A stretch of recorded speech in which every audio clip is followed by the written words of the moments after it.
আজকে আমরা নেপোলিয়ন হিলের সেই বিখ্যাত বই থিঙ্ক অ্যান্ড গ্রো রিচের একেবারে গভীরে যাব। এর মূল সূত্রগুলোকে ভেঙে আমরা সাফল্যের একটা কার্যকরী নীলনকশা বা ব্লুপ্রিন্ট তৈরি করার চেষ্টা করব।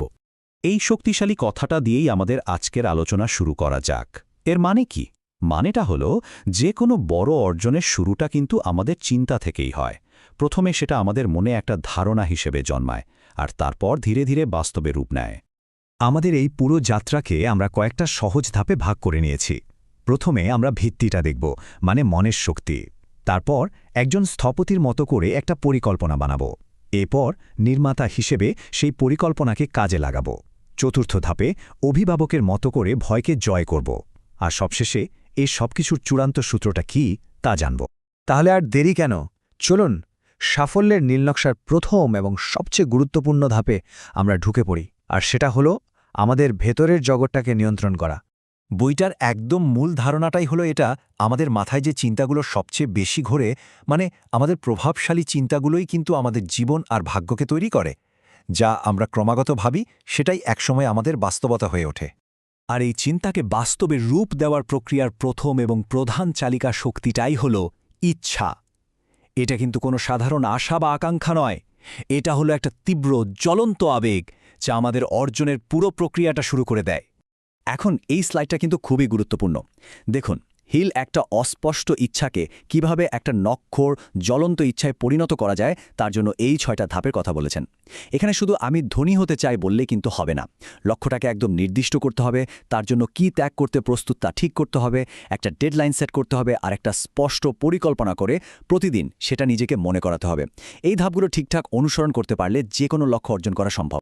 কিন্তু শুধু তীব্র ইচ্ছা থাকলেই তো হবে না, তাই না? তার সাথে দরকার অটল বিশ্বাস।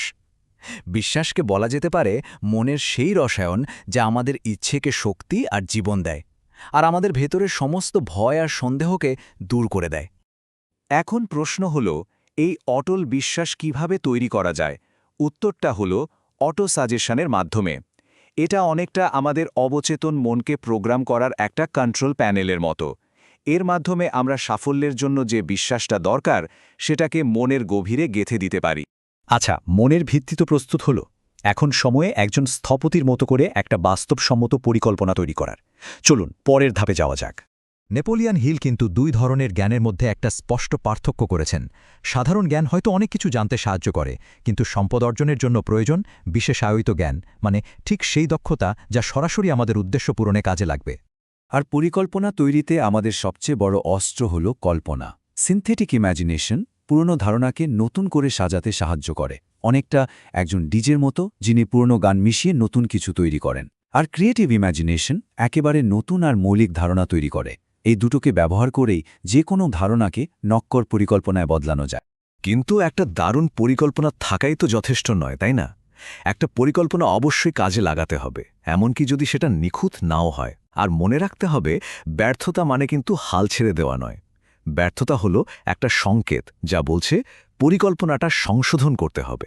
পরিকল্পনা তৈরি, এবার পালা তাকে বাস্তবে রূপ দেওয়ার। এই পর্যায়ে আমরা দেখব কোন অভ্যাসগুলো আমাদের গতি বাড়াতে সাহায্য করে এবং কাজটা শেষ করা নিশ্চিত করে।